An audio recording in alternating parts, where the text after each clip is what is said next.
Didn adjusted his tie in the bathroom mirror, glancing at the clock on the wall. 7:30.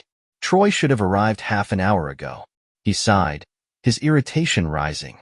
Punctuality had never been Troy's strong suit. Celeste's voice echoed from the living room, a soft melody as she sang along to the radio while setting the table. Max was perched on a stool, scribbling furiously in a coloring book.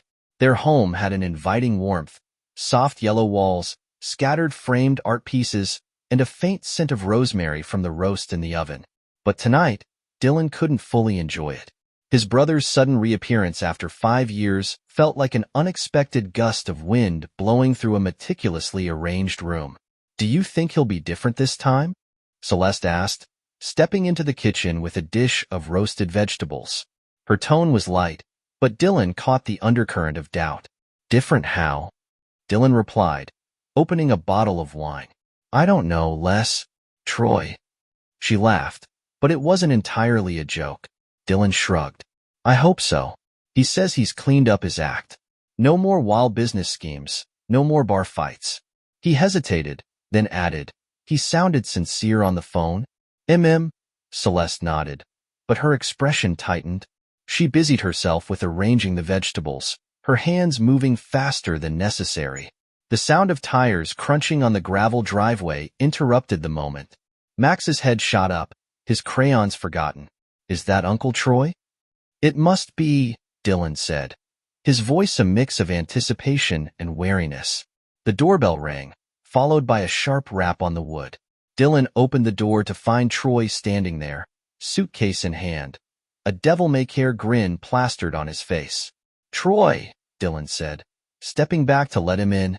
"Little brother." Troy pulled him into a quick, rough hug. "Still got that accountant look about you. Do you own a single pair of jeans?" Didn forced a smile. "It's good to see you." Troy stepped inside, his presence instantly commanding attention. His dark hair was slightly longer than Didn remembered, curling at the ends, and his leather jacket bore the scuffs of a man constantly on the move. He dropped his suitcase with a loud thud and surveyed the house. "Nice place. Cozy. You've done well for yourself." His gaze flicked to Celeste, who had appeared in the doorway, wiping her hands on a dish towel. "Celeste," Troy said, his grin widening. "You haven't aged a day." Her smile was polite, her voice even. "Welcome back, Troy. It's been a while." "It has," he agreed, holding her gaze for a second too long. Didn didn't notice, but Celeste felt her stomach twist. "Uncle Troy." Max ran into the room, throwing his arms around Troy's legs. "Max." Troy picked him up effortlessly, spinning him around. "You've grown. How old are you now? 15? 5. Max corrected, giggling. "Practically a teenager," Troy teased, setting him down. Dinner was a strange mix of light-hearted banter and unspoken tension. Troy told stories of his adventures overseas, avoiding the topic of why his business had failed. Celeste laughed at the appropriate moments, but her eyes betrayed unease. Didn, meanwhile, seemed eager to smooth over any awkwardness, steering the conversation towards safer topics. After dinner, while Didn was putting Max to bed, Celeste cleared the table. Troy lingered in the kitchen, leaning against the counter. "Let me help you with that," he offered, reaching for a plate. "I've got it," she said quickly, stepping back. Troy smirked. "Still independent, I see." She didn't respond, focusing instead on the soapy water in the sink.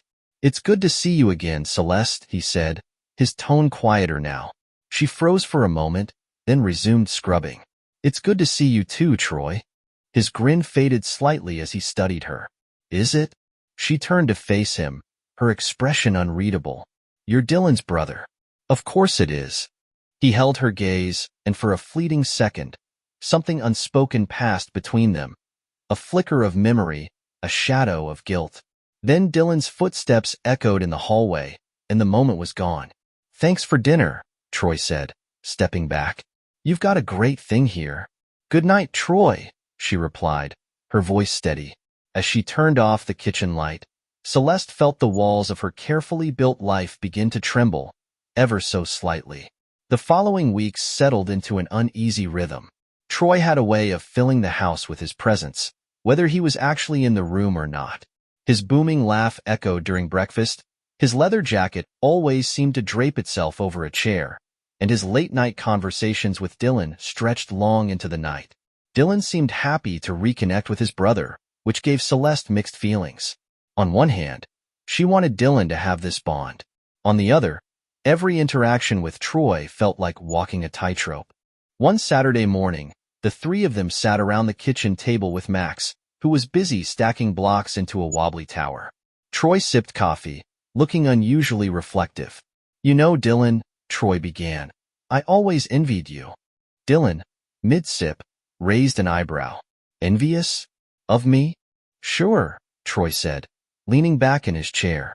"You've always had the steady life, the stable job, the family. Everything I never figured out how to keep." Didn chuckled. "You're romanticizing it. My life's not that exciting." "Maybe not exciting," Troy said, his eyes flicking to Celeste. "But it's solid. Something real." Celeste shifted uncomfortably under his gaze.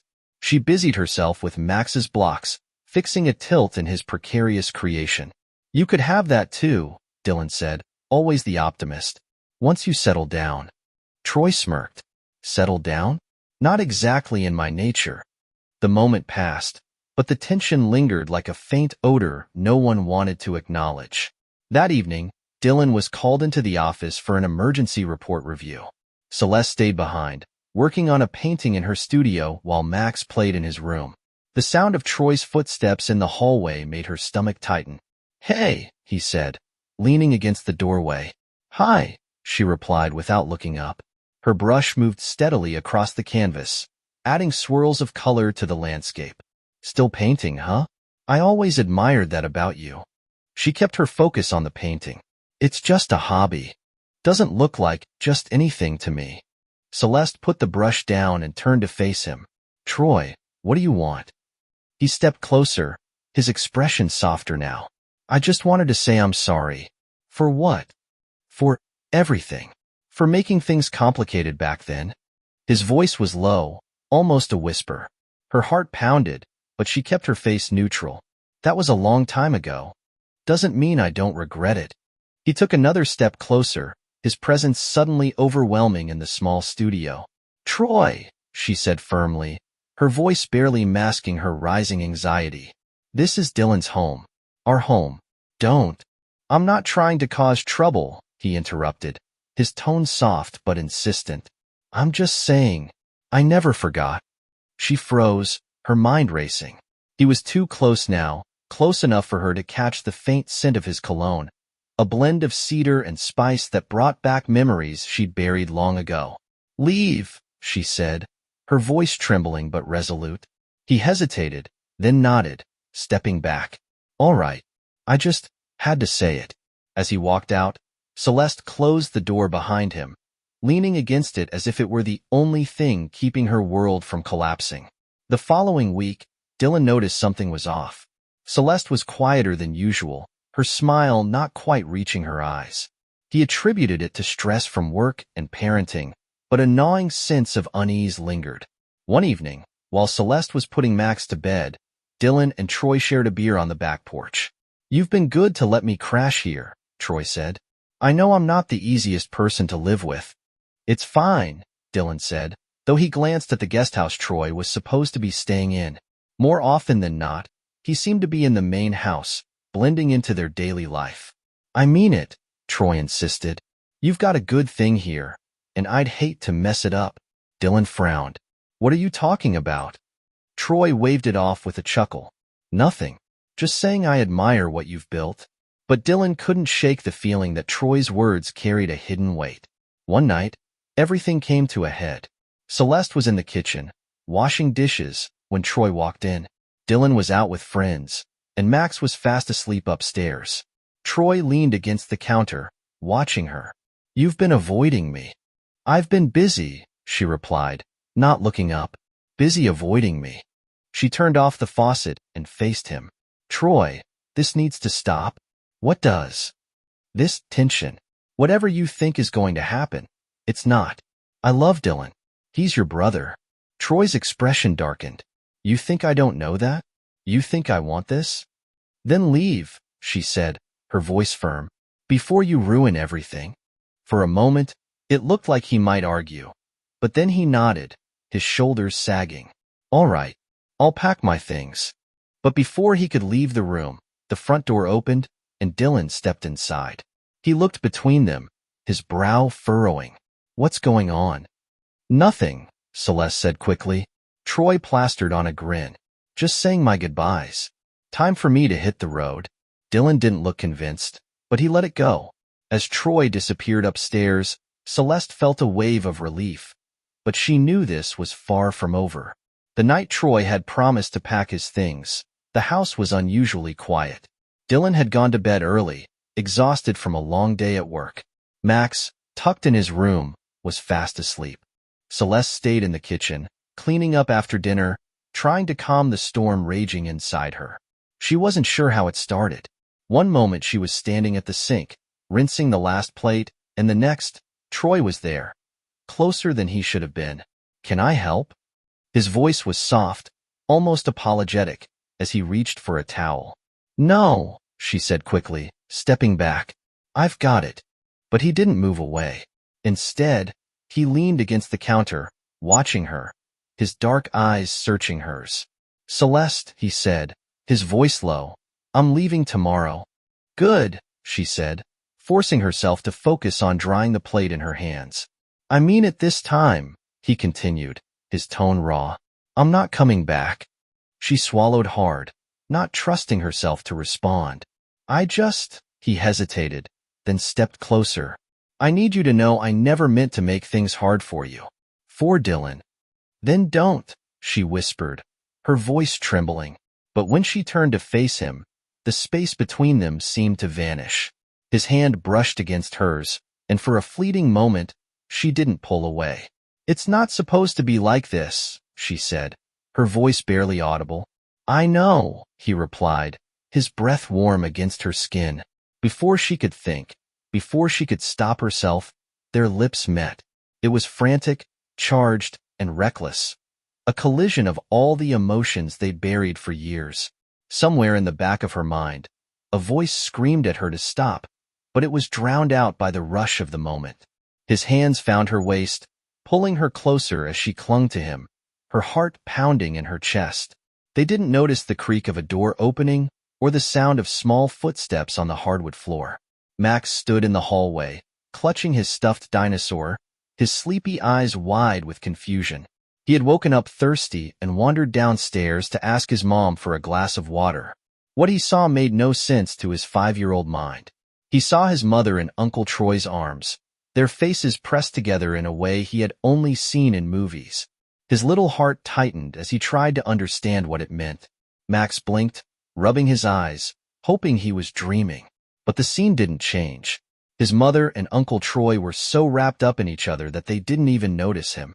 Without a word, Max turned and padded back upstairs, his mind swirling with questions he couldn't put into words. When it was over, Celeste pulled away abruptly, her breathing ragged. This can't happen, she said, her voice shaking. I know, Troy replied, his forehead resting against hers. I'm sorry. She stepped back, her face flushed with shame.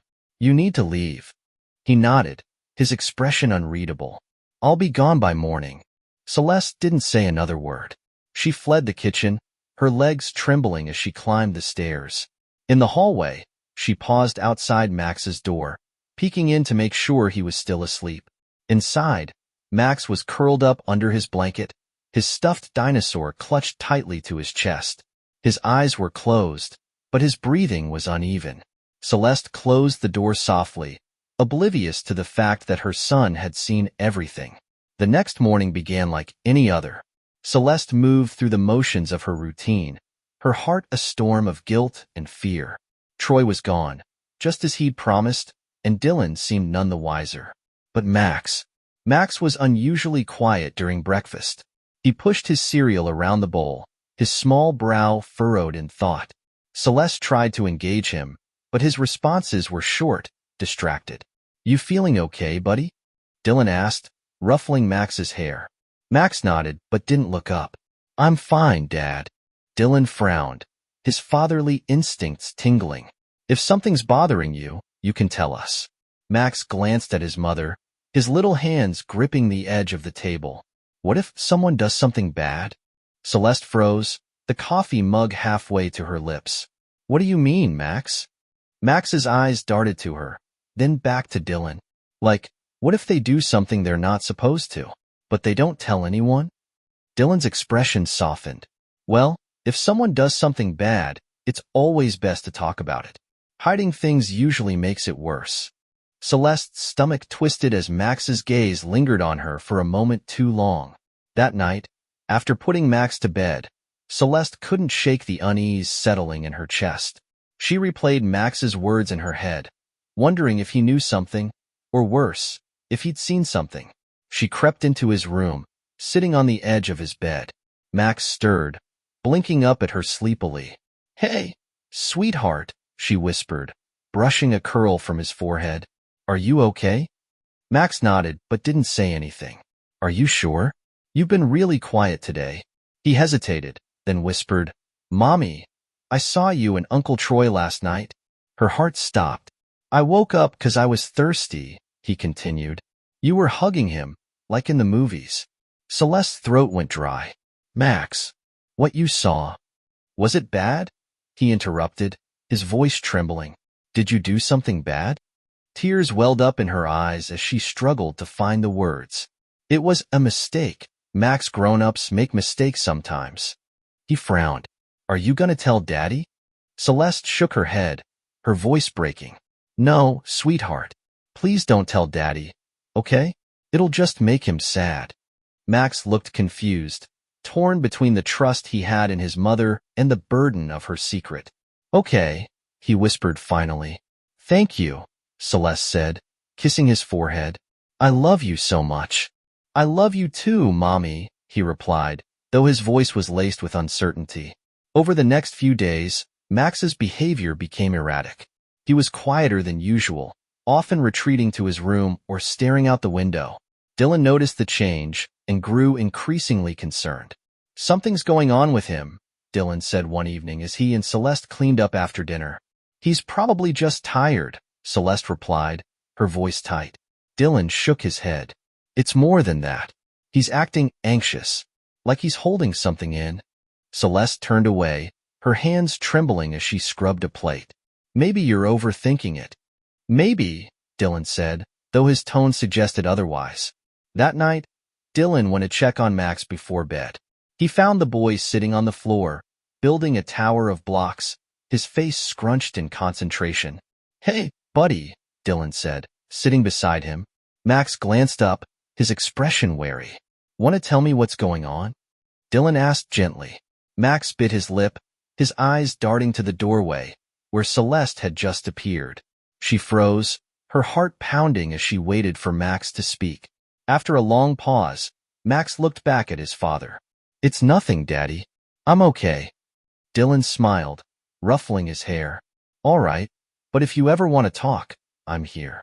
As Didn left the room, Celeste exhaled shakily, her relief short-lived. She knew the fragile balance of her secret wouldn't hold for long. The storm finally broke during a weekend barbecue at Didn's parents' house. The extended family had gathered, and the backyard buzzed with laughter and chatter. Max played quietly in the corner, building sandcastles with his cousins, while Celeste hovered near the grill, unable to relax. Didn's mother, a keen observer, pulled her aside. "Are you all right, dear? You look pale." "I'm fine," Celeste said quickly. "Just tired." But her composure cracked when Max, unprompted, blurted out, "Mommy said grown-ups make mistakes." The chatter around them faltered as heads turned. Didn frowned, crouching beside Max. "What do you mean, buddy?" Max hesitated, glancing nervously at Celeste. "Max," Didn said gently, "it's okay. You can tell me." Tears filled the boy's eyes as he looked back at his father. "I saw her with Uncle Troy." The air seemed to be sucked out of the backyard. Everyone froze, the weight of Max's words hanging heavy in the silence. Didn's face darkened as he turned to Celeste. "What is he talking about?" Celeste opened her mouth, but no sound came out. Her world began to crumble as the truth she'd worked so hard to hide threatened to destroy everything. The silence after Max's words was deafening. Celeste's heart raced as she searched for something, anything, to say.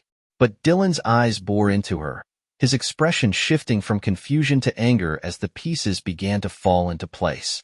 "Max," Dylan said carefully, his voice tight, "what did you see?"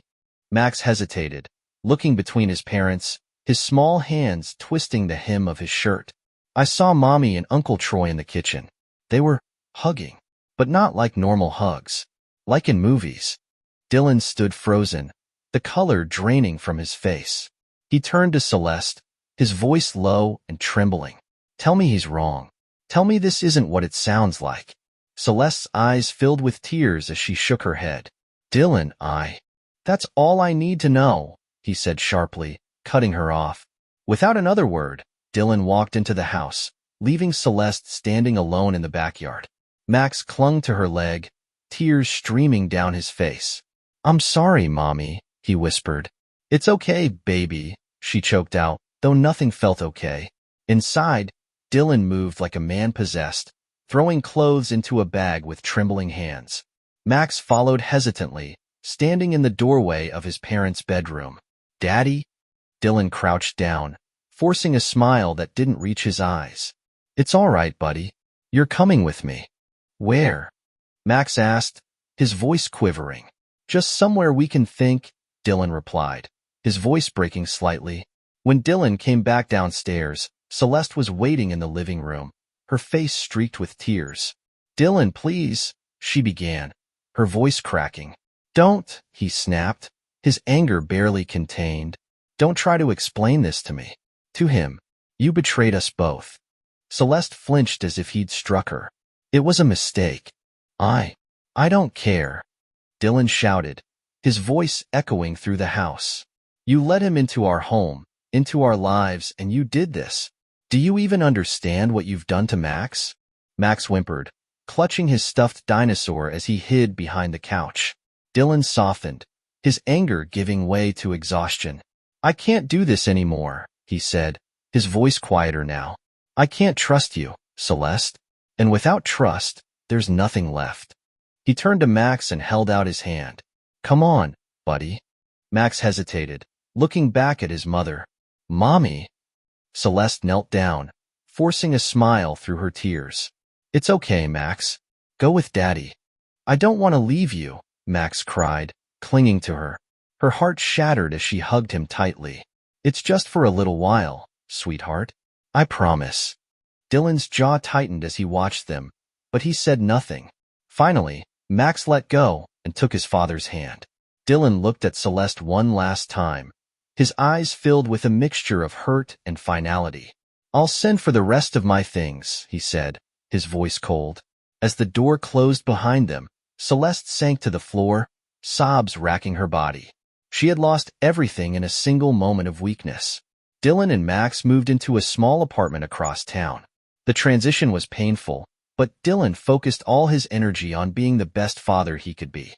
He enrolled Max in a new school, set up their new home with care, and poured his love into their time together. One night, as Dylan tucked Max into bed, the boy looked up at him with wide, tearful eyes. "Is it my fault, Daddy?" Max asked. Dylan's heart broke, and he pulled Max into a hug. "No, Max. None of this is your fault. Grown-ups make mistakes, and sometimes those mistakes hurt. But you did the right thing by telling the truth. Will Mommy be okay?" Max whispered. "I hope so," Dylan said honestly. "But right now, we need to focus on us." Max nodded, snuggling into his father's chest. Months turned into a year. Dylan filed for divorce, and Celeste signed the papers without protest. She tried to rebuild her life, attending therapy and making amends where she could, but the hole left by Dylan and Max was one she couldn't fill. For Dylan and Max, life slowly found a new normal. They grew closer than ever, their bond forged in the fire of betrayal and healing. And while the scars of the past remained, Dylan vowed to give Max a life filled with honesty, love, and the stability he deserved.